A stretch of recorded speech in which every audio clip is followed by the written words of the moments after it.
asked a lot is, do you win any money? How much can you win? Here's reality. All right, it's cool to look at the payouts for modifieds, late models. 5,000 to win, 10,000 to win, or like IMC modifieds running for $1,000 to win. Bottom line is you got to be pretty dang good to win that. So here's for a dwarf car 2025, my first race this year, only race I've gone to so far. So for the dwarf car, I run about 3 gallons a night of pump gas, so about $10. The fuel for my little pickup to drive an hour and a half each way is about $45.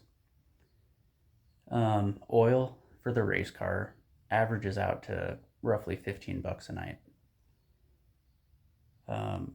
Pit pass is $35. I just cover myself, but just keeping it, as cheap as you can. So pit pass for yourself, 35. Maybe you're bringing your wife or buddy or whatever, $70 maybe.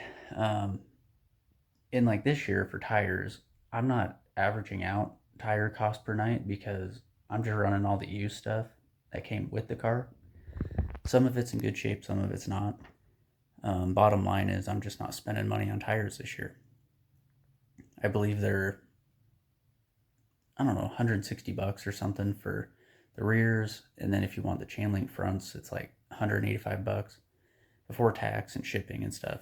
So not cheap. So I'm just burning up what I got. But running modifieds and running the dwarf car before, I would try to average it out over however many races for the year. Like, let's say you're gonna budget 6 tires or 12 tires or whatever. I know when I ran modifieds, I basically averaged 1 tire a night is how I was doing it. So for fuel in the race car, fuel in the truck, oil changes, and my pit pass for one night. Now, of course, this isn't hotel, food, parts, registration, anything like that. Not getting tore up, no damage to fix. It was about $105 that I spent to go racing, and I got seventh, so I got $80. It's $200 to win. It's somewhere maybe like $50 to start. So yeah, you make the show. You take the green flag. You should be taking home whatever it is for your track. $30, $50, $75, whatever. I talk to guys that they always go run 2-day shows, right? They get 2 hotels or they're in a big hauler.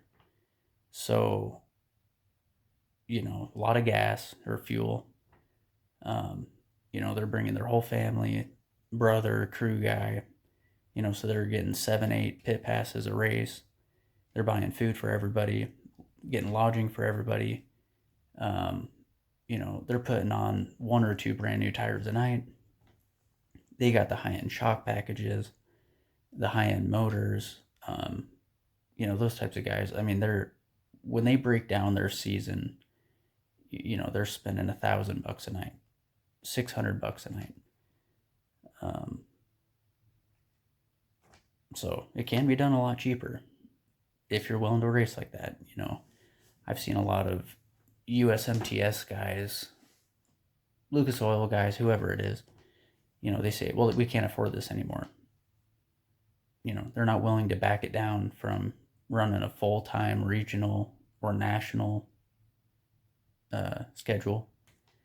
They're not willing to, run a little bit older equipment. They're not willing to downgrade their truck and trailer.